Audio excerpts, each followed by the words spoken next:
હરિયમ વિદ્યાર્થી મિત્રો, આજે આપણે લેટ્સ રીડ મોરનો unit number 1 in the land of Lilliput વિશે અભ્યાસ કરશું. એમાં એક સરસ મજાની વાર્તા આપી છે, એના વિશે આપણે જોઈશું. The Antelope was a large ship. Antelope નામની એક મોટું વહાણ હતું. Once it was sailing in the Pacific Ocean. અને એક વખત તે પેસિફિક ઓશનમાં તેમને તરવા માટે નીકળ્યું. There were 30 sailor on it. Sailor એટલે કે નાવિક, અને તે વહાણમાં 30 નાવિકો હતા. Beside the sailors there were a captain and a doctor name Gulliver. આ સિવાય તે નાવિકો સિવાય પણ એક કેપ્ટન અને ડોક્ટર જેનું નામ ગુલિવર હતું તે પણ હતા. In the beginning the selling was smooth. Beginning એટલે કે શરૂઆતમાં તો આ વહાણ ખૂબ જ સરળતાથી સારી રીતે ચાલતું હતું. But then there arose a storm in the C.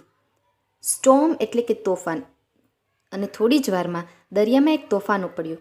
There was a strong wind and heavy rain. ત્યાં ભારે વરસાદ અને પવન ફૂંકાવા લાગ્યા. સેલિંગ બીકમ ડિફિકલ્ટ એટલે કે મુશ્કેલ, અને વહાણ ચલાવવું ખૂબ જ મુશ્કેલ બની રહ્યું. The ship began to drift. અને આ વહાણ છે એને કિનારા સુધી પહોંચવું ઘણું અઘરું પડી રહ્યું. Then suddenly it hit against the rock and broke into the pieces. Hit એટલે કે અથડાવવું, અને થોડી જ વારમાં તે એક મોટા પથ્થર સાથે અથડાયું અને ટુકડાઓમાં તૂટી ગયું. Everyone on the ship start screaming and crying for help.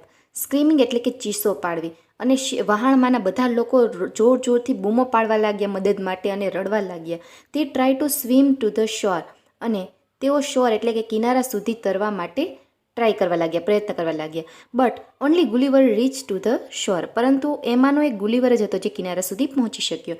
It was the shore of an island. તે એક ટાપુનો કિનારો હતો. The name of the island was Lilliput. અને આ ટાપુનું નામ હતું લીલીપુટ. Gulliver walk some distance but he was very tired એટલે કે થાકી જવું. તે થોડું અંતર સુધી તો ચાલ્યો, પરંતુ તે થોડી વારમાં થાકી ગયો. He fall asleep on the grass એટલે કે ઘાસ, અને તે ઘાસ પર જ સૂઈ ગયો. He woke up to the next morning. Woke up, વેકઅપનું ભૂતકાળનું રૂપ. વોક અપ એટલે કે જાગવું, અને તે આગળની સવારે જાગ્યો. He try to get up. તે ઊભું થવાની કોશિશ કરે છે. But getting up was not possible. પરંતુ ઊભા થવું એ પોસિબલ બનતું ન હતું. His hand and leg were tied એટલે કે બાંધવું. તેના હાથ અને પગ બાંધી દેવામાં આવ્યા હતા. Gulliver felt something walking on his body. અને ફેલ્ટ એટલે કે અનુભવ. ગુલિવરને તેના શરીર પર કોઈ ચાલતું હોય એવો અનુભવ થયો. It was a tiny man. તે એકદમ નાનકડો માણસ હતો. Only 15 centimetre tall. માત્ર 15 સેન્ટીમીટર જેટલો જ ઊંચો. Soon there were several men on his body. અને થોડી જ વારમાં થોડા એમાં નાનકડા માણસો હતા એના બોડી પર ચાલવા લાગ્યા.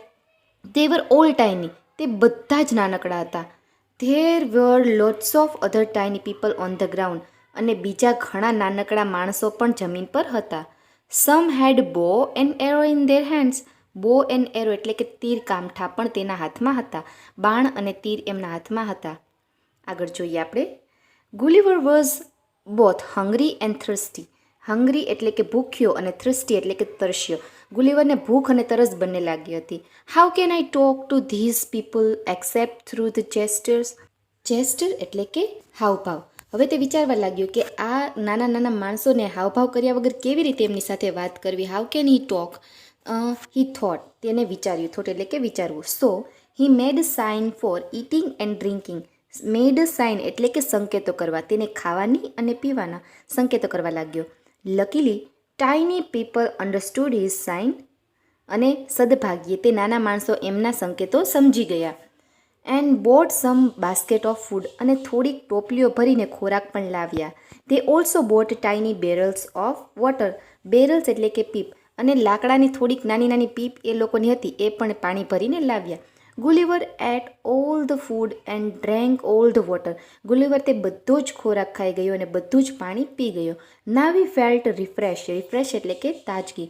હવે તે તાજગી અનુભવવા લાગ્યો. Walking will do me sum good he thought. અને ચાલવું મારા માટે થોડું સારું રહેશે એવું તે વિચારવા લાગ્યો. But I can not get up. પરંતુ હું ઊભો થઈ શકતો નથી. So walking is not possible. તેથી એવું વિચારવા લાગ્યો કે ચાલવું તો પોસિબલ થશે નહીં. હવે થયું શું કે some tiny men went to the king of Lilliput and told him about Gulliver. હવે આ નાનકડા માણસો હતા તે એમના રાજા હતા લીલીપુટના, એમની પાસે ગયા અને ગુલિવર વિશે વાતો કરી. How big he is the king asked. અને રાજાએ પૂછ્યું કે તે કેટલો મોટો છે. હી ઇઝ વેરી હ્યુજ, તે રિપ્લાય. તે ઘણો વિશાળ છે, ઘણો મોટો છે એવું એ લોકોએ કહ્યું. Really? Go and bring him here, the king order. અને રાજાએ કહ્યું, ખરેખર? તેમને લઈ આવો. આઈ વોન્ટ ટુ સી હિમ, મારે તેને જોવો છે. સીંગ ઇઝ બિલીવિંગ, અને જોવું એ જ માન્યતામાં આવશે. He added. The Lilliputians prepare a wooden carriage. Prepare એટલે કે તૈયાર કરવું, વુડન કેરેજ એટલે કે લાકડાનું પિંજરું. આ નાના નાના માણસો હતા લીલીપુટના, એ લોકોએ લાકડાનું પિંજરું તૈયાર કર્યું. It was about 3.5 metre long. તે 3.5 મીટર જેટલું લાંબુ હતું. 120 સેન્ટીમીટર વાઇડ, 120 સેન્ટીમીટર જેટલું પહોળું હતું. એન્ડ 10 સેન્ટીમીટર હાઈ, અને જમીનથી 10 સેન્ટીમીટર જેટલું ઊંચું હતું. Now lifting Gulliver and putting him on the carriage become problem. પરંતુ હવે આ ગુલિવરને ઊંચકવો અને એને એ પાંજરામાં મૂકવો એ થોડું મુશ્કેલ લાગવા લાગી. With great difficulty they solved it. થોડીક મુશ્કેલીઓ બાદ તેને આ કાર્ય પણ કરી નાખ્યું. આફ્ટર અ ડેઝ જર્ની, એક દિવસની મુસાફરી બાદ they brought him to the king's court. અને ત્યારબાદ એ રાજાના મહેલ સુધી પહોંચી ગયા. The king and his men say, this man is really very huge. અને રાજાએ તેમને જોઈને કહ્યું કે અરે, આ માણસ તો ઘણો મોટો છે, ઘણો વિશાળ છે. He is as big as mountain. તે તો એક પર્વત જેટલો મોટો છે. They var afraid of him. Afraid એટલે કે ડરી જવું, અને તે લોકો તો એનાથી ડરી ગયા. બટ Gulliver greeting the king and promise to be the friend. Greet એટલે કે અભિવાદન કરવું. તે રાજાને મળ્યો ગુલિવર, ત્યારે એમને રાજાને અભિવાદન કર્યું અને એમને વચન આપ્યું. પ્રોમિસ એટલે કે વચન આપ્યું, તેમનો મિત્ર બનવાનું વચન આપ્યું. The king was pleased and set him free. અને રાજા છે એનાથી ઘણા ખુશ થયા અને એમને મુક્ત કરી દેવામાં આવ્યો. Gulliver lived on the island happily for the long time. અને ગુલિવર છે એ એના આ ટાપુ પર ઘણા લાંબા સમય સુધી રહ્યો, ખુશ. પછી ત્યાં તેમણે એમનું જીવન વિતાવ્યું. તો આ હતું લીલીપુટિયન વિશેની વાર્તા. આપણે આ વાર્તા છે એને સરસ મજાની એક વખત ફરીથી જોઈ અને પાકી કરવાની રહેશે. Prose. In the land of Lilliput. The antelope was a large ship. Antelope એક મોટું વહાણ હતું. Once it was sailing in the Pacific Ocean. એકવાર તે પેસિફિક મહાસાગરમાં જઈ રહ્યું હતું. There were 30 sailors on it. તેના પર 30 ખારવાઓ હતા. Besides the sailors, there were a captain and a doctor named Gulliver. ખારવાઓ ઉપરાંત એક કપ્તાન અને ગલિવર નામનો ડોક્ટર હતો. In the beginning, the sailing was smooth. શરૂઆતમાં વહાણ નિર્વિઘ્ન જઈ રહ્યું હતું. But then there arose a storm in the sea. પણ પછી દરિયામાં તોફાન શરૂ થયું. There was strong wind and heavy rain. જોરદાર પવન ફૂંકાયો અને ભારે વરસાદ હતો. Sailing became difficult. વહાણ ચલાવવું મુશ્કેલ થઈ ગયું. The ship began to drift. વહાણ તણાવા લાગ્યું. Then suddenly it hit against a rock and broke to pieces. પછી અચાનક તે ખડક સાથે અથડાયું અને તેના ટુકડા થઈ ગયા. Everyone on the ship started screaming and crying for help. વહાણમાં બધા ચીસો પાડવા લાગ્યા અને મદદ માટે બૂમો પાડવા લાગ્યા. They tried to swim to the shore, but only Gulliver reached the shore. તેમણે કિનારા તરફ તરવાનો પ્રયત્ન કર્યો, પણ ફક્ત ગલિવર જ કિનારા પર પહોંચ્યો. It was the shore of an island. તે એક ટાપુનો કિનારો હતો. The name of the island was Lilliput. તે ટાપુનું નામ લિલીપુટ હતું. Gulliver walked some distance, but he was very tired. Gulliver થોડું ચાલ્યો, પણ તે ખૂબ થાકી ગયો હતો. He fell asleep on the grass. તે ઘાસ પર ઊંઘી ગયો.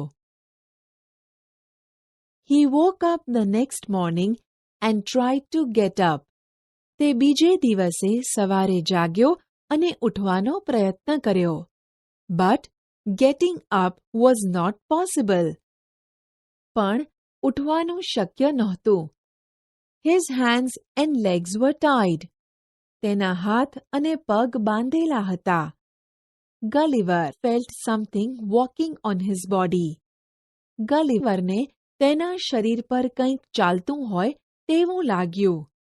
It was a tiny man, only 15 centimeters tall. તે એક નાનકડો માણસ હતો, ફક્ત 15 સેન્ટીમીટર ઊંચો. Soon there were several men on his body. થોડી જ વારમાં તેના શરીર પર ઘણા બધા માણસો હતા. They were all very tiny. તેઓ બધા ખૂબ નાનકડા હતા.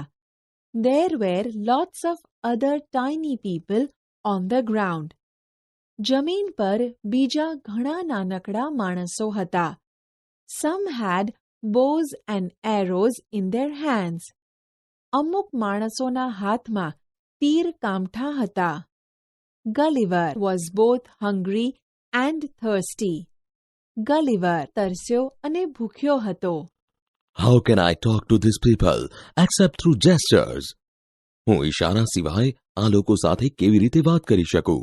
So he made signs for eating and drinking. તેથી તેણે ખાવાની અને પીવાની સંજ્ઞાઓ કરી. Luckily, the tiny people understood his signs and brought small baskets of food. સદભાગ્યે તે નાનકડા લોકો તેની સંજ્ઞાઓ સમજી ગયા અને ખાવાની વસ્તુઓની નાની ટોપલીઓ લાવ્યા. They also brought tiny barrels of water. તેઓ પાણીના નાનકડા લાકડાના પીપ લાવ્યા. Gulliver ate all the food and drank all the water. ગલિવરે બધી વસ્તુઓ ખાધી અને બધું પાણી પીધું. Now he felt refreshed. હવે તેને તાજગી લાગી. Walking will do me some good. ચાલવાથી મને સારું લાગશે. But I cannot get up, and so walking is not possible. પણ હું ઉઠી શકતો નથી અને તેથી ચાલવાનું શક્ય નથી. Some tiny men went to the king of Lilliput and told him about Gulliver. થોડા નાનકડા માણસોએ લિલિપુટના રાજા પાસે જઈને તેમને ગલિવર વિશે કહ્યું. How big is he? તે કેટલો મોટો છે? He is very huge. તે ખૂબ જ મોટો છે. Really? Go and bring him here. ખરેખર? જાઓ અને તેને અહીં લઈ આવો. I want to see him. હું તેને જોવા માંગુ છું. Seeing is believing. જોયેલું માન્યામાં આવે.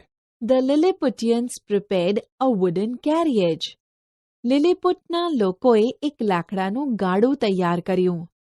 It was about 3.5 meters long, 120 centimeters wide, and 10 centimeters high from the ground. તે લગભગ 3.5 મીટર લાંબુ, 120 સેન્ટીમીટર પહોળું અને જમીનથી 10 સેન્ટીમીટર ઊંચું હતું. Now, lifting Gulliver and putting him on the carriage became a problem.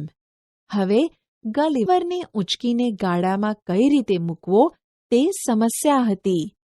With great difficulty, they solved it. ખૂબ મહેનત બાદ તેઓ સમસ્યાનો ઉકેલ લાવ્યા. After a day's journey, they brought him to the king's court. એક દિવસની મુસાફરી કરીને તેમણે તેને રાજાના દરબારમાં હાજર કર્યો. Ah, this man is really very huge. He is as big as a mountain. આ માણસ ખરેખર ખૂબ મોટો છે. તે એક પર્વત જેટલો મોટો છે. They were afraid of him. તેમને તેનો ડર લાગતો હતો. But Gulliver greeted the king and promise to be their friend. પણ ગલિવરે રાજાનું અભિવાદન કર્યું અને તેમના મિત્ર બની રહેવાનું વચન આપ્યું. The king was pleased and set him free. રાજા ખુશ થયો અને ગલિવરને મુક્ત કર્યો. ગલિવર lived on the island happily for a long time. ગલિવર ઘણા સમય સુધી તે ટાપુ પર આનંદથી રહ્યો.